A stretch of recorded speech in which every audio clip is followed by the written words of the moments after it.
Welcome to the Virginia is for Sports podcast with your hosts, Kevin Flippin as Flip,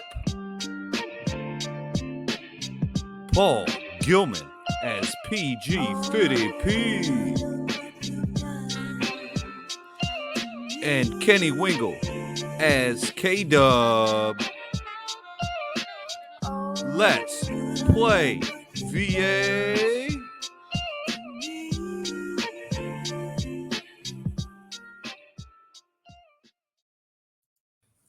Welcome, everyone, to another episode of the Virginia is for Sports podcast. Tonight, we have a special guest joining us, someone of a legend in Hanover County, Coach Jim Rice. Coach, it is awesome to have you on the podcast. How are you tonight? I'm doing pretty good. Excited to be here. Feel honored. Well, wait till it's over for you feel honored. Oh, that's not going to change. You might change your mind. Paul, how you doing tonight? I'm doing great, Kevin, and I'm glad to see that you're always cracking yourself up. Yeah, somebody's got to, right? All right, cool. All right, Coach. Oh, by the way, if you are watching us right now, thank you because you found us on YouTube. We're also on Facebook, Instagram, TikTok, and X, and it's at VA is for Sports. So check us out, listen, like, subscribe, all that fun stuff. So, Coach, let's jump into it. Tell us about your playing days and what, however you want to tell us, but about your playing days, your playing career, and what got you into coaching in the first place. I started coaching, just actually helping the rec ball coaches that were coaching me. When I was in my, actually when I was a teenager, I would help them coach. I played every year of rec ball that you could play, and went on to middle school, went on to high school, and I ended up playing Fork Union Military Academy postgraduate program, and other than that, that's all the football I played. I'm not a big college football player or anything like that. I'm just a guy that was interested in coaching and I loved coaching and got into it. And I don't know if it's a fortunate or unfortunate thing. I've been coaching over 30 years, and I think I've coached too long. I think I know too much. That it's gone beyond helping me. I think I'm forgetting more stuff than I'm learning now. So I'm going to go another couple of years and call it a day. But I think I have 2 more years left in me. Okay. Probably. Okay. Well, we talked a little off camera about, you were coaching almost year round, and you kind of scaled it back now to just the fall. What is a year like in your life when it comes to coaching football? Oh my gosh. It's well, I'm a working guy. I'm a machinist by trade, and small business owner. At one time, I owned a business for 8 years. Fortunately for me, I run a program and run a CNC mill. I don't know if you guys know what that is. It's a computer, mill, lathes, things like that, make parts. And so I have some time to jot down some football plays, look up football, and try to reinvent the wheel over and over and over again, which is all football really is. We're just what's working this year. It's everything we do, everything I do has already been done. All of it's already been done. We are not creating anything new. And by we, I'm talking coaches. In general, it's a lot of us out there. And really what coaching is now to me, as long as I've been coaching is, settling down to what I'm good at and what I think works. And, and that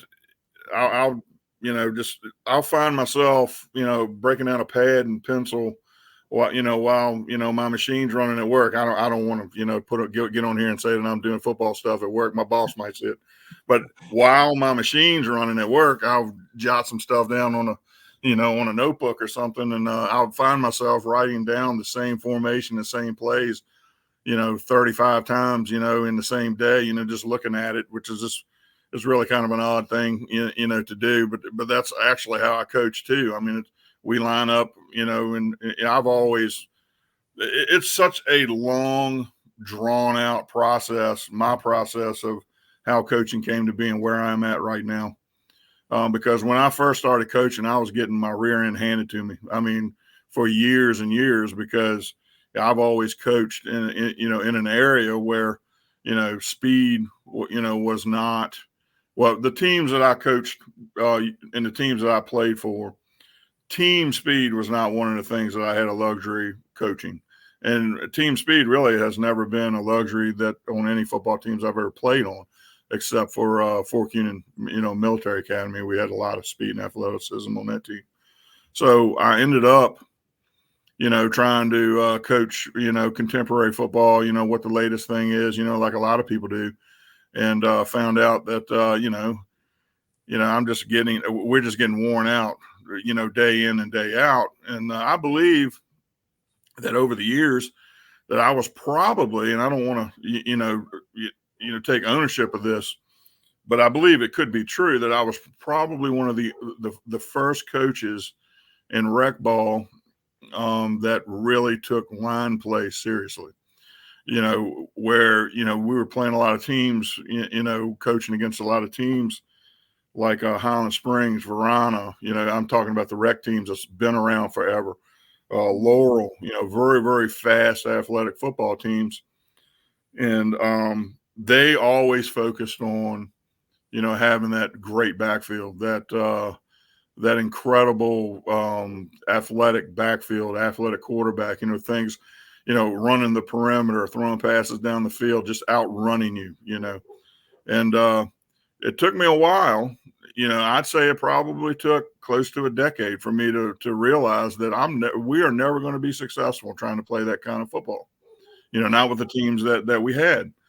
So I really started, just out of nowhere. And this is what 30 years of football do for you, 30 years of anything. You have so many different opportunities and so many things go through your head and so many second chances, third chances, 10th chances of trying to figure something out that's going to eventually work. And what actually started working for us, by us, I mean, my coaching staffs over the years and the players that I've had over the years and coached over the years is, just kind of north-south style football, off tackle power, play action type stuff. And that stuff doesn't work unless you have a well-coached, focused offensive line. And I was probably one of the first coaches to really focus on that. It didn't matter who we had in the backfield anymore because we didn't play that style of football. We didn't try to match up speed, and that's and for the last probably 15, 20 years, that's worked well. That's worked well for us. And it's one of the things that I've mentally embraced over the years. And anyone that's ever coached with me and experienced it, and experience the process of molding these young men, these players into that kind of culture of football. They do it because they see the process and seeing it actually mold up and work, against those faster teams. Absolutely. So it sounds like you're the guy that says, look, I can't run the wishbone offense with Peyton Manning. I've got to create an offense that the people that I have are going to be able to run. So let me ask you this. An offensive line and defensive line, and we've talked about it on this podcast several times, that's where the game's won, right? Who's controlling the line of scrimmage is usually, go back to the Super Bowl champions of all these years. Most of them have a really good either offensive or defensive line or both. So walk us through, if you don't mind, taking a 10-year-old, 11-year-old who's playing the offensive line. And I guess it's hard to be too succinct with this, but try, I guess, to be. How do you mold them into becoming a really good offensive lineman? Well, it really starts not even being on the line. Honestly, it's the way that every single player starts and learning. I know this is going to sound off the wall, but a lot of people don't understand this. But learning full speed and great effort in everything you do, no matter what position you're at, is what we focus on. It's what I focus on. The very first thing, and I know it kind of seems like I'm getting off the offensive line track, but it all comes together. The very first thing that I do with a new football team or a new season is I bring all the players together and we do a break. And it's hard work on three, 1, 2, 3, hard work. And I ask the players, this is what I want you to do. When we break out, I want you guys to sprint out to a circle. All right, it's a tool that I'm using. It's not, just because I want to work out in a circle. It's just the easiest way to get this tool going. And I'd say I've never had a season where all the kids sprinted out into a circle, ever. Not on the first day of practice. They'll break. The players that's played for me, maybe 5 or 6 of them, will sprint on out to that circle, full speed, get ready, upright lean position, ready for push-ups. But 75% of the rest of the team, 80% of the rest of the team, they're either going to trot out, walk out, do their thing. And then it takes me 4 or 5 times to get these guys to finally understand, hey, this is the standard that I'm looking for. We're going to get this break. We're going to go on out, and we're going to sprint out to that circle. And once they do that, well, then we're ready to, start warm-ups and things like that. Well, it all builds to the offensive line in every position on the team. With the offensive line, what I focus on is getting them in a proper stance. But believe it or not, I don't even focus that hard on that right away. I focus more on getting off the line of scrimmage, just popping off the line of scrimmage, just lining up, without not even being in great formation and using great technique yet, because I'm a little backwards from a lot of guys. A lot of guys will work on technique, proper stance, things like that first. Not me. I'll work on full speed, great effort first. So I'll line them on the line of scrimmage, get them in a decent stance. I won't spend a whole lot of time on it, and I'll just pop them off and get them to sprint through 5 yards. You would not believe how hard it is to get 10-year-olds, high school players even, semi-pro players even, to sprint off a line 5 yards out of a 3-point stance or a 2-point stance. They almost won't do it. It's almost impossible to get them to do it. It's crazy. They'll sprint off 2 or 3 yards and walk past you and go back to the front. And we all know that if you're going full speed, they're going to go on by you another 3 or 4 yards, and then they're going to jog back, or maybe they line up at 10 yards or something like that. That's the first thing I focus on with the offensive line when I get them all together, is getting them popping off that ball, I'm just saying popping off of the ball, exploding off the line of scrimmage, as hard and fast as they can. I don't care if their hands are up. I don't care if they're chopping their feet. None of that matters to me right now. I just want to see if I can get these guys to put forth great effort, full speed right off the bat, and everything else ties in off of that. Yeah. Well, it's funny because, I've probably said it before, my son plays for you. He's played for 2 seasons, and the very first practice that we showed up to, and Briggs had never played football before. He played baseball, basketball. He wants to play football. You came over, and you may remember this, you may not. It's probably something you've said numerous times. You bring the parents over and said, hey, look, Hanover football has gotten soft. I'm here to change that. Something to that effect. Right. And I didn't know what that meant at the time. I was like, oh, I don't know. Is Briggs going to dig this? He loves it. And the things that you do, and I know this podcast, we're all about uplifting and making sure. But let me tell you something.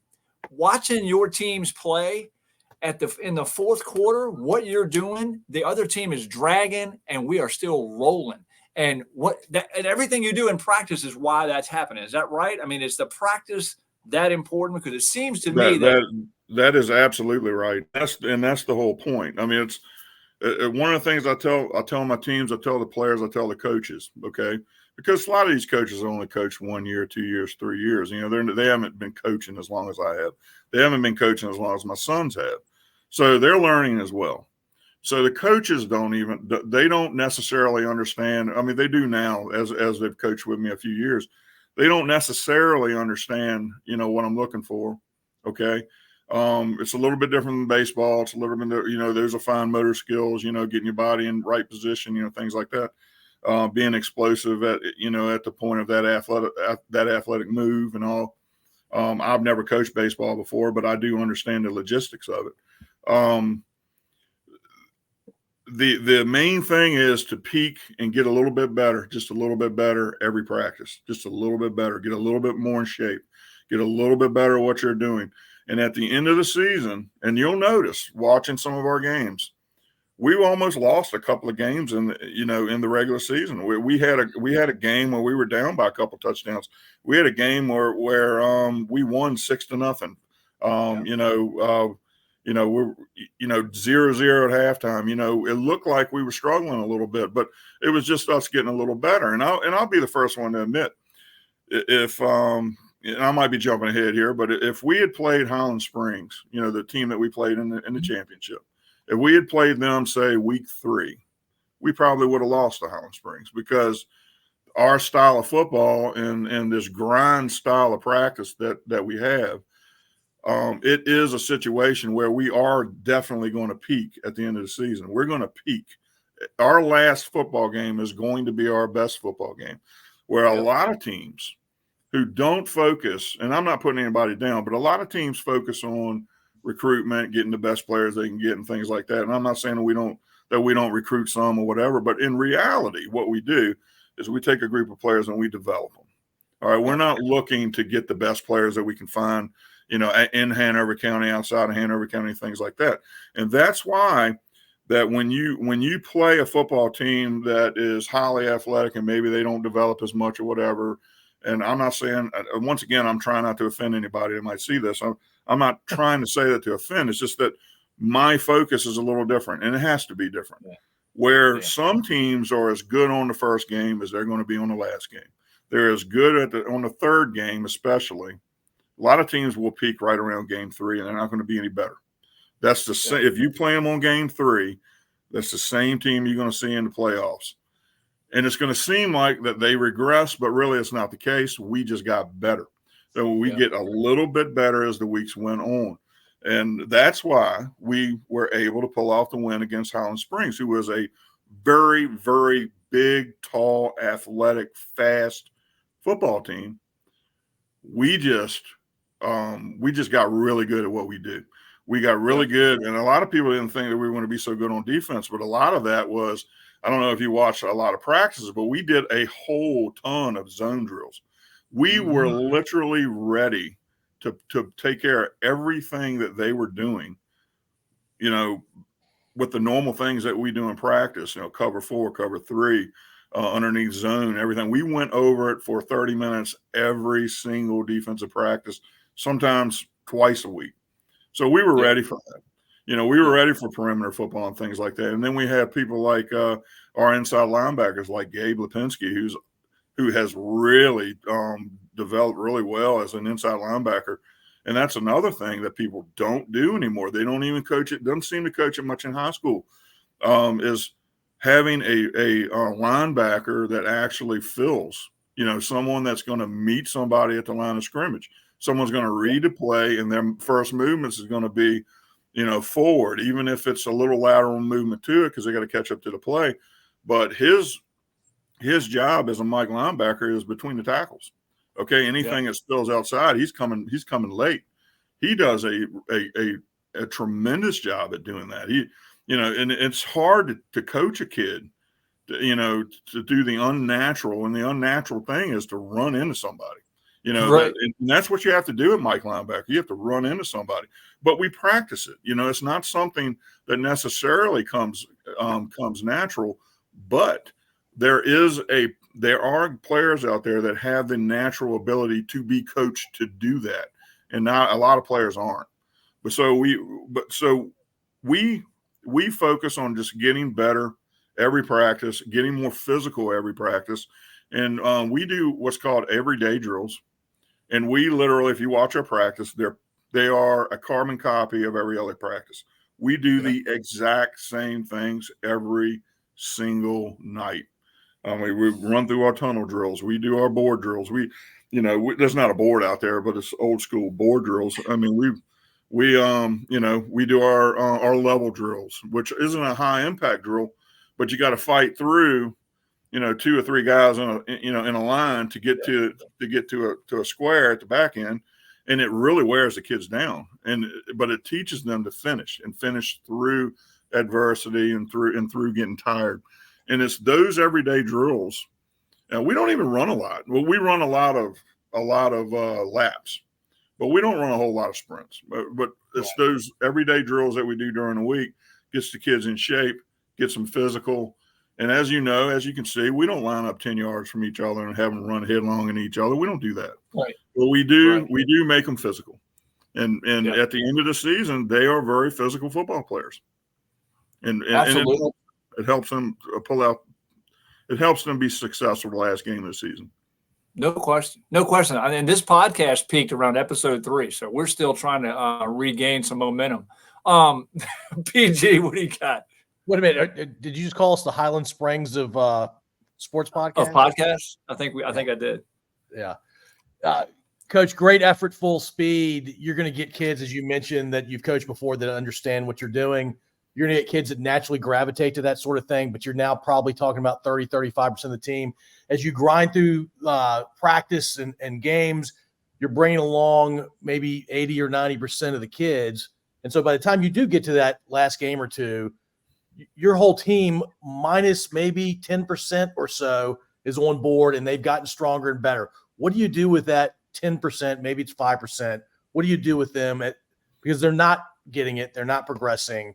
Do they just sit the bench or do you have a different approach? Well, I don't think we really have anybody sit the bench. I try my best to get them in. I try my best to get them in a meaningful way. We have what we call the B team line. And the funny thing is about the B team line is in practice, they don't perform as well in practice standards, man on man or the drills that we do in practice, they're lagging a little behind. But yet in the game, we're running just as well in the game, with the B squad as we do with the A squad. Sometimes, and it's kind of a weird phenomenon where the coaches don't even understand it. Well, we'll send the B team line out, and the backfield will be mostly the same. But we do cycle in 3 or 4 tailbacks. Every play we're cycling in a new tailback, which is different than a lot of teams. And even some of my coaches are like, "Oh, I think that we get in a better groove if we leave one tailback in." It's like, no, I'm not going to do it. And but the weird thing is we'll get those guys in on the offensive line, and they'll motor right on through there. They don't do as good a job engaging and driving their feet, but they understand the blocking scheme. They get to and they cover up the defensive player, and they're able to get out there and experience some positive stuff going on, like driving down the field on a 15-play drive, because we're ball control offense, and they're out there when we're able to punch it in. But to answer your question a little bit further, what do I do with them? I don't do anything different with them. We go out and we continue to engage in the same drills every night, and they'll come out and they'll run the same drills as everybody else out there. And we continue to coach those players up as hard as we coach up the guys that are getting most of the playing time. And we don't put up with soft play. We don't put up with soft practice. If there's a kid out there that seems like he's disinterested or whatever, we don't pull him out and put him to the side. We make him go 4 or 5 straight times until he puts forth the effort, because that's what I feel like that he needs. He's out there playing football. I don't know if his parents are making him play. And I'm not talking about any specific player. I'm talking about in general. I don't know if the parents are making him play. I don't know if he wants to play and he's just ready to, for that switch to flip. I don't know what's going on in that situation, but I will say, and you're about right. It's I'd say with the 30 players that we had, I'd say we probably honestly had 3 that never really flipped that switch, never really turned that corner. But the thing is, if they play another season, and I was one of those players, I was the softest player in the world up until I was 12 years old. I played 8U, I played 10U. I was soft. I was really soft. I hated contact. I was scared, and I wanted to quit. My father, and this is old school stuff, my father told me, he said, "No, you're not quitting."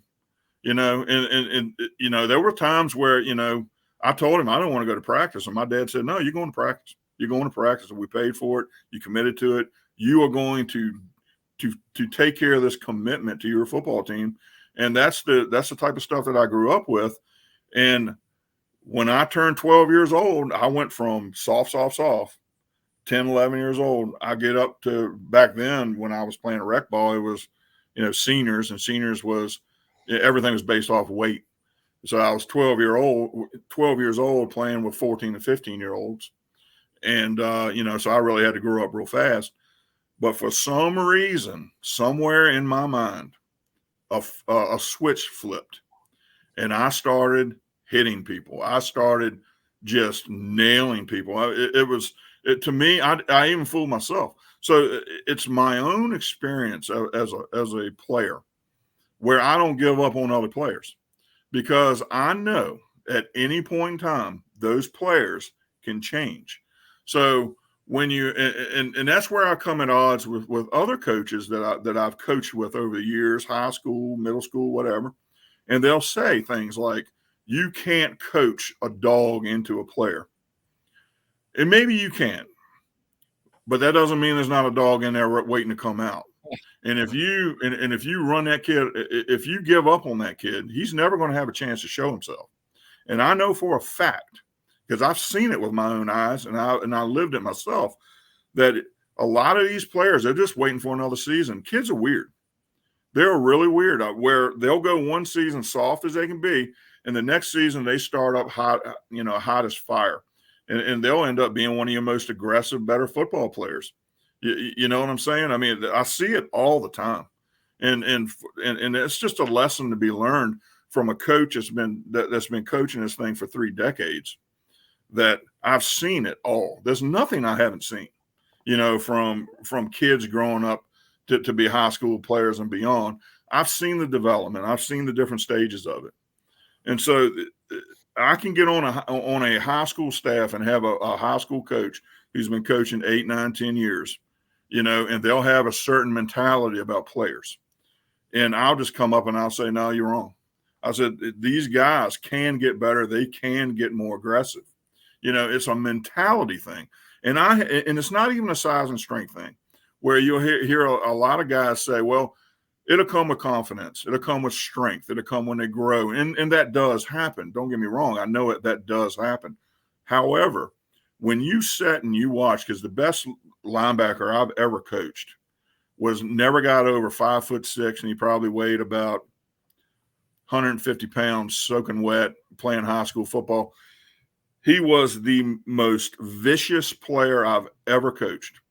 And that's even if you had linebackers on the staff on the team that weigh 220, 6'2", 220 pounds, he would out hit those guys. So all that's even out the window. It's all about what can you pull out of these kids. And it's true. And one of the things that I bring up to coaches and players and parents is when I tell them, I say, well, look, this is what we're going to do. This is the biggest focus right here. Teaching these guys and coaching full speed. Okay. And I get a lot of people is like, what do you mean coach full speed? I was like, you don't do that. They either want to go full speed or they don't. Well, that's not entirely true. A lot of it is they don't know what full speed and great effort feels like. What is the last thing that you did as an adult? What I did as an adult that was ever full speed. I tell you right now, I don't do anything full speed. And unless I'm playing a sport, I never had a reason to go full speed. You know what I'm saying? What are you going to tell your kid? You're going to tell your kid, go take out the trash, go clean your room. He's going to run full speed around, take the trash out, and bolt out the door and throw it in the trash can as hard and fast as he can? No. So he doesn't know what full speed is. A lot of kids will go through 4 or 5 seasons of football and have never done anything full speed and great effort on that football field ever. And the proof is in the film. If you watch film and I always tell the kids, there's a secret to winning. You can win. You'll win every single football game if you do this. It's a secret. If you do this, you will never lose a football game. And that is if you can get 11 guys on the field at the same time and all 11 of them go full speed, 100% effort on everything they do, all 11, you will never lose a football game. But unfortunately, that's never happened. It's never happened in the history of sports. Okay, you're never going to have 11 guys, not even in the pros. You're always going to have that guy that's just kind of sitting and watching. You're always going to have that guy that's going to take a play off. You're always going to have that guy that's going to go half speed and just kind of watch somebody make a play. I say, if everybody goes full speed, that guy's he's going to play heck getting to the end zone. Fighting 11 guys, trying to get there. And so what I do to teach full speed is it's something simple. Get them to run a 10-yard sprint. Okay, it's kind of what I talked about earlier in the podcast. Get them to run a 10-yard sprint. If you can get all your entire team running 10 yards as hard and fast as they can, to the point where you can visually tell they were giving it everything they've got, they just felt what full speed is. Probably the first time they felt what full speed is until you, as a focused coach, got into them and showed them and got them to do that. That's the first thing you have to do, is make these kids realize what it feels like. Because if they don't know what it feels like, they don't know that wall they have to break. You know what I'm saying? There's always a wall that people will hit if they're going full speed. And you don't know if you can be any better until you hit your peak. And that in essence is what I'll do with what I do with football teams. I make them understand. I make them feel full speed. I make them feel full effort. And then I put in the simplest form of football known to man. We run an I formation. The whole world knows it. I run it in semi-pro. I ran it in high school. I've been running it in rec ball for years and years and years. Everyone in the entire league, of any league that I've ever coached, knows exactly what we're going to run. And most people can't stop it because it's a style of football that depends on the players winning the battle at the point of contact. There is no adjustment for that. If someone is whipping your tail at the point of contact, you can't adjust to it. You can't make your players tougher during a game. You only make your players tougher during practice. And that's what I focus on.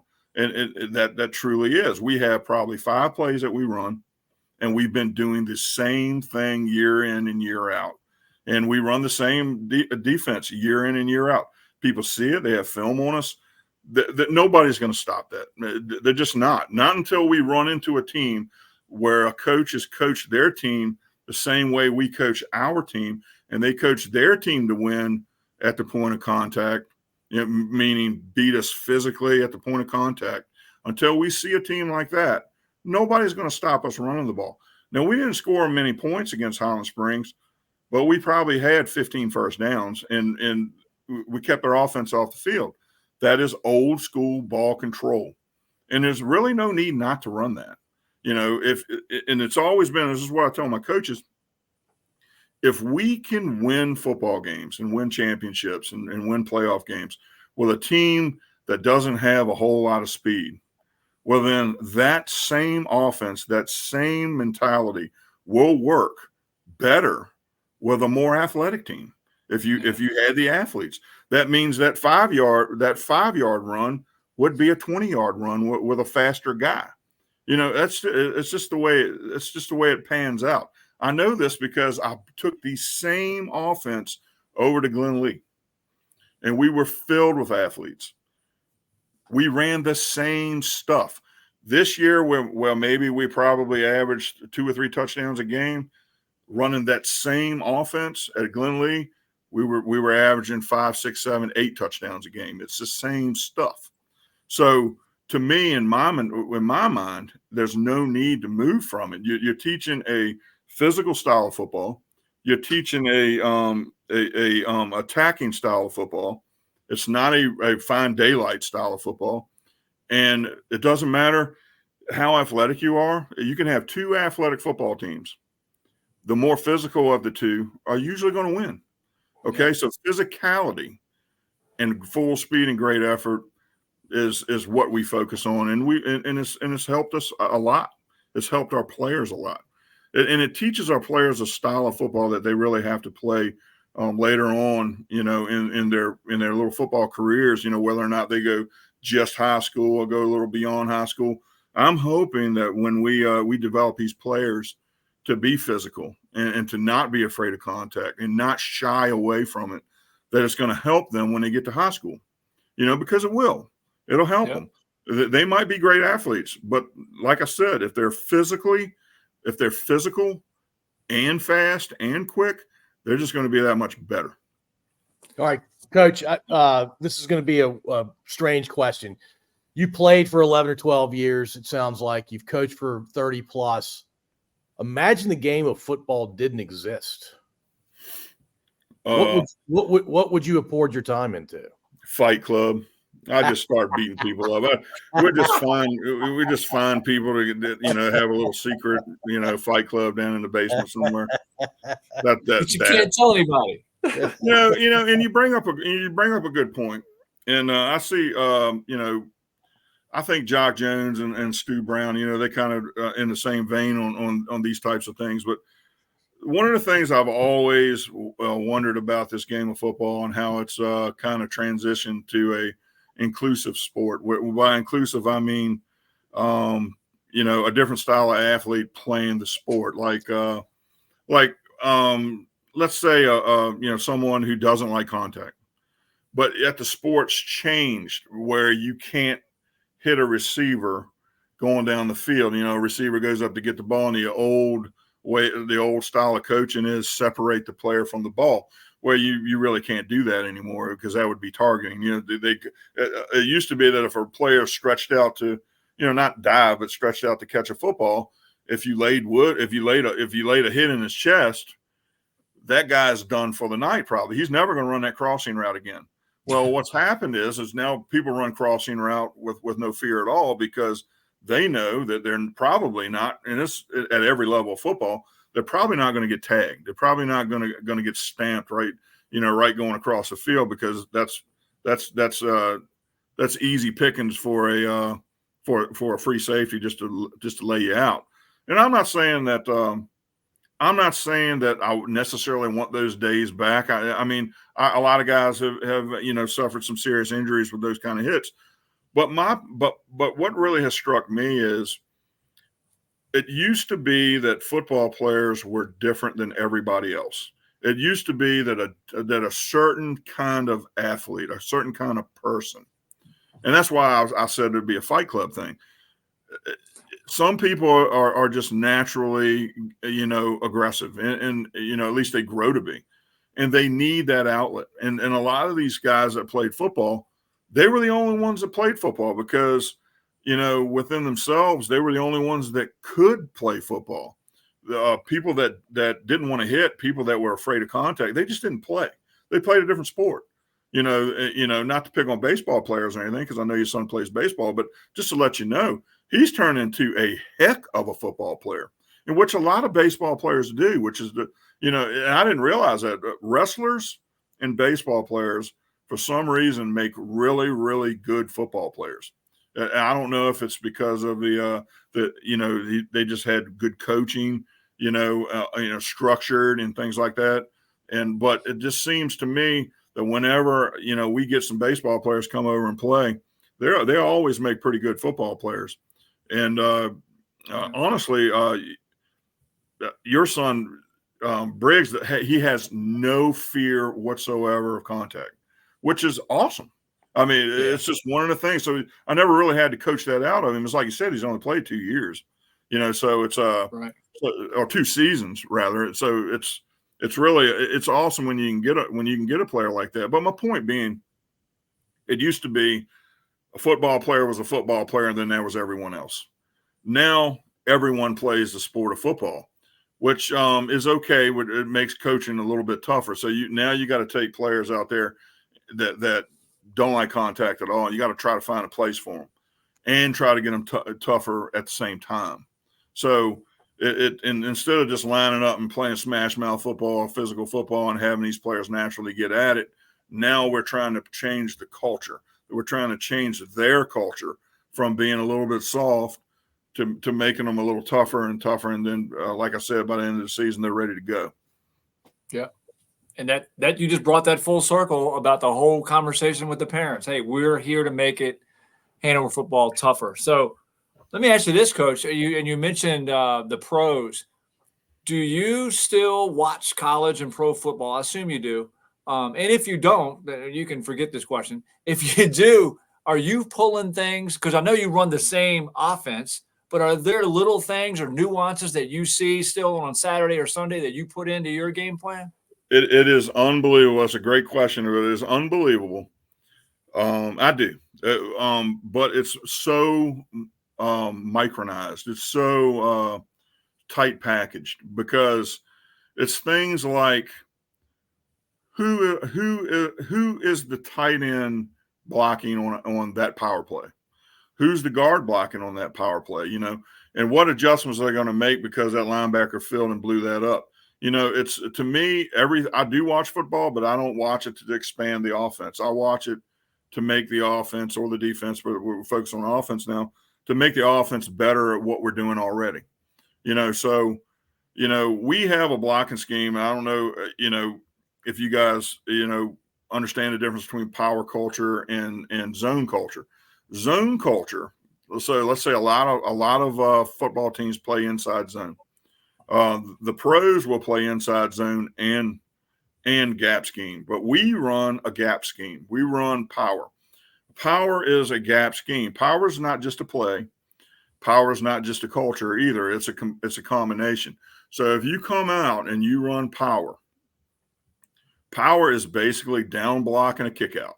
Anytime you hear the word power, which we run power a lot, our fullback or a guard or an H-back is always going to be kicking out the last unblocked guy. That's power. That's the definition in football, power. And it's usually if someone's lined up on the inside gap, you block down, wash them down. Whoever's left over, whoever's left unblocked, the closest guy to the fullback who's unblocked, that's who he kicks out. That's power in essence. And a lot of times I'll watch teams like San Francisco, or I'll watch Michigan. Those two teams run power. They run power more than any other team. San Francisco runs power probably as good or better than any other team in the NFL. They don't just run power, but people don't realize that they do run power. And as a coach, as a line coach, and someone that almost completely leans on a gap scheme, which is a down block scheme, I can see it right away, and I get excited when I see it. I get excited when I see, say, Philadelphia, or I see, San Francisco, or any number of teams. It's about half a dozen teams in the NFL that run power. The rest of them run zone, and I get excited to see it. And those are the teams that I root for. Those are the teams that that I can identify with. Because it's a culture. Power is a culture, and I get excited when I see it on different levels. And, I love it. I don't get excited at deep passes. A lot of people do. And you can probably tell that I don't, because I don't call it very often, but that's another thing. If you're pounding the ball, off tackle, it brings the safety down. That's why we were able to hit Declan on the deep balls, whenever we decided to throw the ball. He was usually wide open. But of course he's going to be wide open. We just jammed the ball down their throat, for 25 straight plays. He's going to be open, Coach. And then of course you'll get the parents was like, did you see that play? They just threw it for a 25-yard bomb. Why don't we do that more? It's like, well, because you had to run the ball 25 times to suck that guy down in order to have him open like that. A lot of parents just don't understand. It's really kind of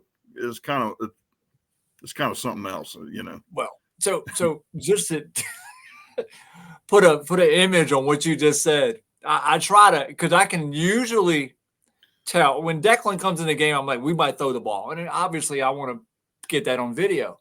And I got a video of the two straight plays against King William that we threw the ball at the end of the first half. And the second play, and Paul, this is so you can get a visual of this, and everybody who's listening. The second play, you can see our sideline on my video, and Declan catches for a touchdown. Everybody's going crazy. The cheerleaders and Coach Rice is turning around telling somebody something. He's like the only person on the sideline that's not going, which why would you, right? You know how that happened and why that happened. But it's hilarious. Everybody loves the deep ball. And you're like, hey, get over here and give me some water or something. It was hilarious. But that deep ball was brought to you by 25 run plays. Oh, that's right. That's right. And if you were there at the game and you watched it, you know that I'm not making that up. We probably ran the ball. That ended the first half. We didn't throw a pass until then. So it just happened to be that, okay. And the funny thing about that is I have a friend of mine, his name's Matt Slade, and he was over there with his son talking. They were talking to somebody else. I don't remember who it was. And they were like, well, what do you think Jim's going to do? You're on like the 40-yard line. You think he's going to throw the ball down. And Slade, Joseph Slade, who I coach, he goes, no, he's just going to keep doing what he does. If they pop one, they'll pop one. If not, they'll just go to halftime, whatever. He said, and then I made him look like a fool. We called 2 pass plays. Actually, we called 3 pass plays in a row because we threw a post first, and we threw a wheel second, and then we threw a fullback. The funny thing is, I can't remember my keys, but I can remember play by play these freaking games.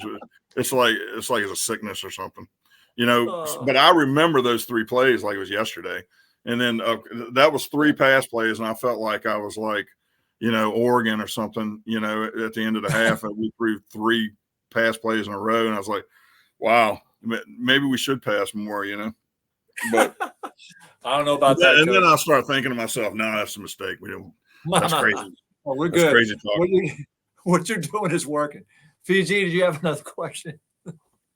No, I was physicality is clearly something you love, but you clearly also love developing young men into being stronger versions of themselves. And I think there's some life lessons that football teaches, but how do you think about those life lessons off the field that football gives kids? Well, football carries everything, and it's also something that I've talked about over the years.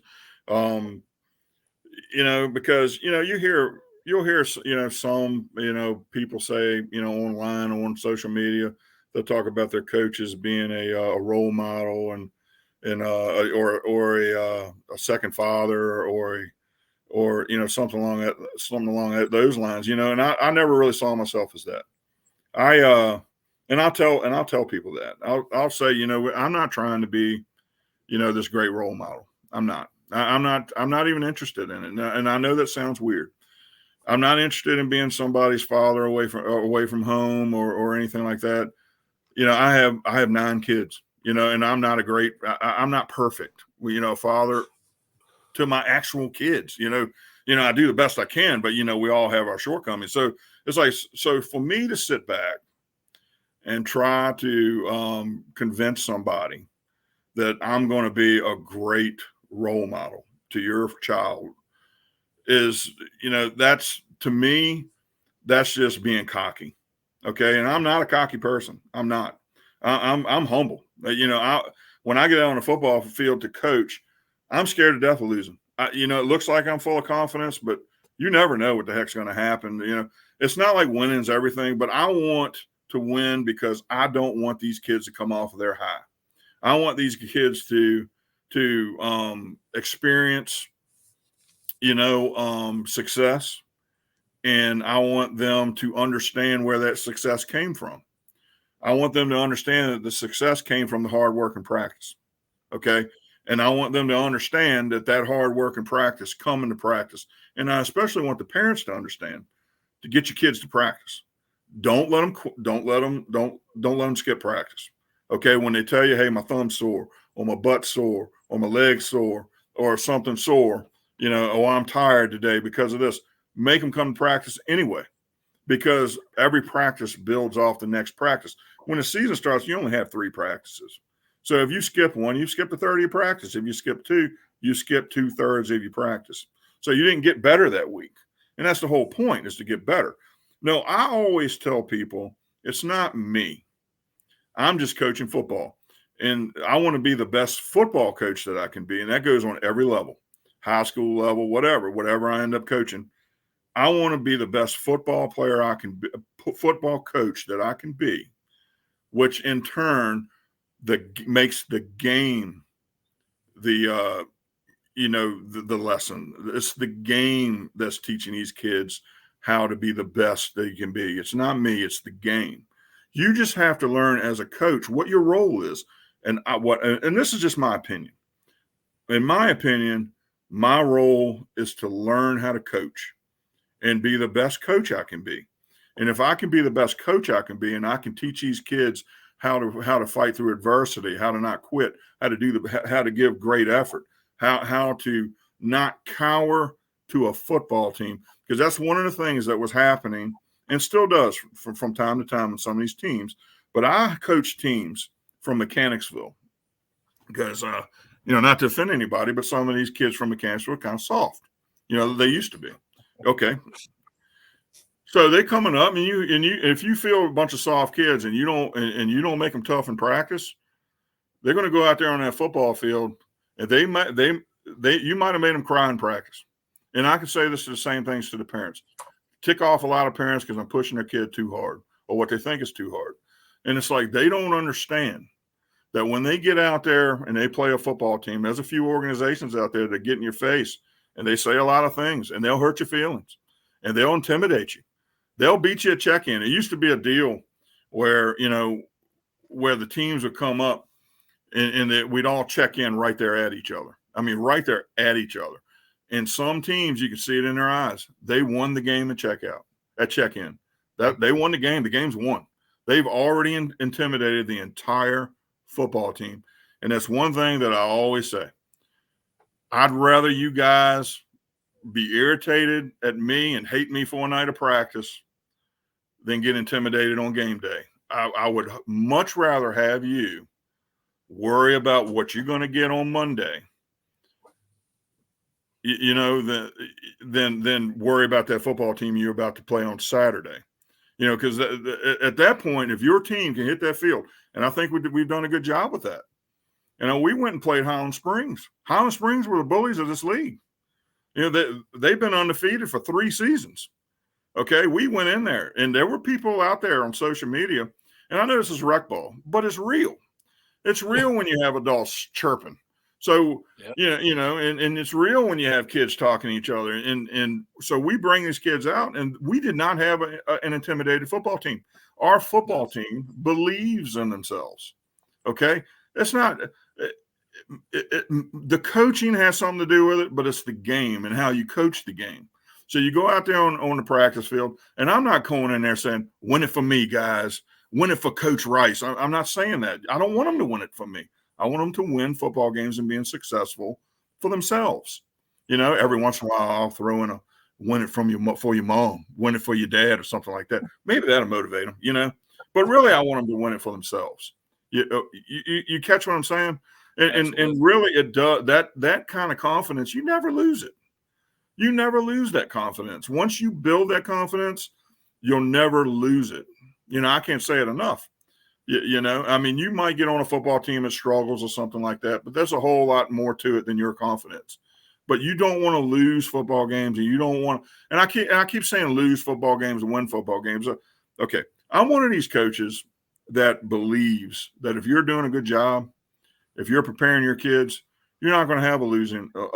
You're not going to get your butt whipped every weekend. Right. You know what I'm saying? That's something that I've learned, and I have. I've had teams where I didn't do a very good job as a coach and getting them prepared. Maybe I was burned out that season. Maybe I didn't. Maybe I made some bad choices. Maybe I made some bad personnel choices on where I was putting players. I always put it on me. You know what I'm saying? Internally, I put it on me. When it comes to Monday, I'm not going to come up to the team and tell my players, hey, you know what, guys, I really screwed up in that game. I'm never going to do that. And the reason I'm not going to do that is because they need to know that their coach knows what he's doing. They need to believe in that. Okay, because if they can't believe in that, you'll lose them. And they do lose their confidence. So, yeah, the game itself teaches a lot of life's lessons. And I know I'm long-winded in getting to that answer, but it does.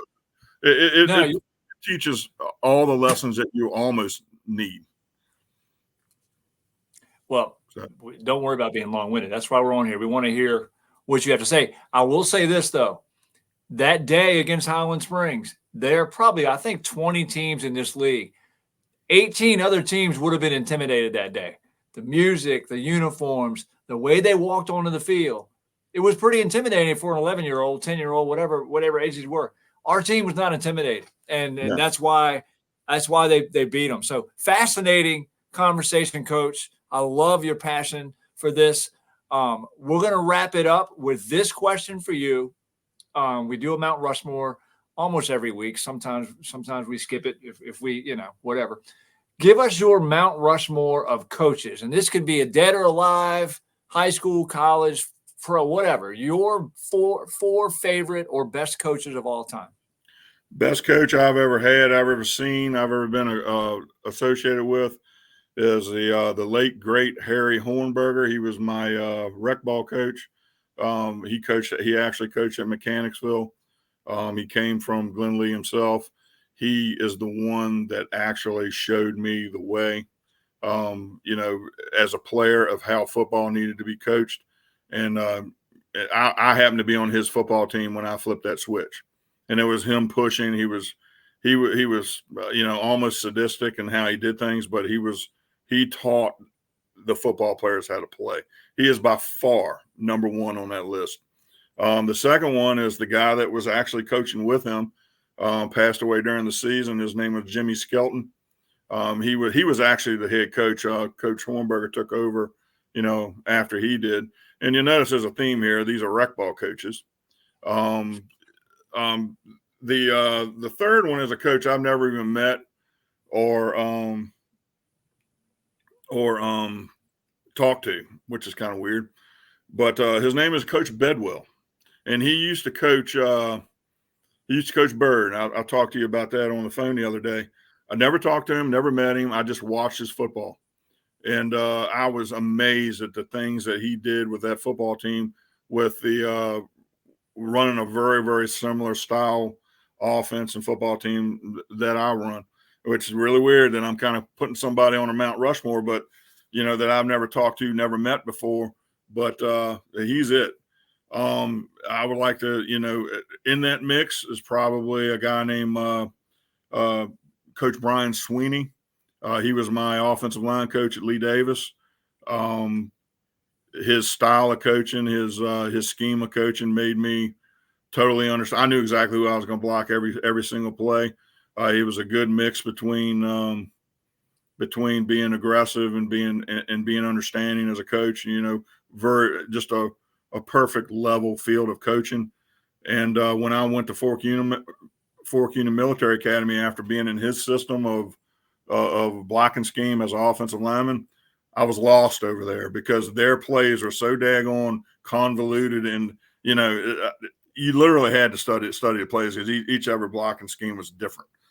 So he would be there, and I don't know. I don't really have anybody on top of my head, to add to that, but those cool guys, right off the top of my head. Cool. So I lied. I do have one more question. You played with Jock Jones, is that right? Yes, sir. Do you have a memory of playing with him? Because he was pretty badass back in the day. Oh yeah, Jock Jones was well. First of all, he was a tailback. He played tailback and safety. I remember everything about the guy. I mean, that whole football team was awesome to play with. But I played strong side tackle, and the thing I liked about him is he would see whether or not we were opening up holes and doing a good job. We'd be in the huddle, and he would actually say, "Good job, Rice, man. That hole was big enough to drive a Mack truck through, something like that." And just a really down to earth guy, really, really sweet guy. I have no idea. He was such a nice guy. I don't know where the viciousness came from that he had to bring with him to the NFL and the Virginia Tech, but he did, and ended up being a really, really good football player at the next level. I'm really impressed with the guy. I see him every now and then, but yeah, I played with him. I played 2 years. I was on his team for 2 years. I think he graduated in '86, I believe, something like that. Yeah. I think the feeling was mutual when I brought you up to him. So that's awesome to hear. Coach, we have loved this conversation. We appreciate you doing this, and good luck this fall. And I say that not only for you, but for me as well. Yeah, well, we're gonna. Hey, I told the coaches. I said, be ready for for a tough season. Not as far as wins and losses, but we're gonna come out there. And if you guys thought it was tough last year, we're 12U now. It's time to step up the intensity all the way around. And these kids are going to work their tails off. I mean, they are. Because we got to get ready. We got to make sure they're ready. I love it. Yep, can't wait. I'm actually excited. I don't usually get excited before the season, but that's what happens when, for the first time in probably 10 years, it is the first time in 10 years that I haven't coached spring. So I'm kind of biting at the bit a little bit, because normally I'd just be done with a season right now, burned out, wondering why, if I even want to coach fall. But, that's how it is. And then to go from not coaching spring, now I'm waiting on fall. I'm talking about fall football to the Hanover Warriors coaches, and they're in the middle of coaching the spring season. They're probably getting irritated. Welcome I can to the Virginia is for Sports podcast. I'd be irritated. This guy don't care anything about our, whatever. I do care. But it's just, I'm ready to Kevin, go. flip You know what I'm saying? You guys need to finish this thing up, wrap it up. Let's roll. All right, man. Hey, look, we love it, Coach. I appreciate it. Now, just hang on one second. And Kenny Wingle as K-Dub. Let's play VA.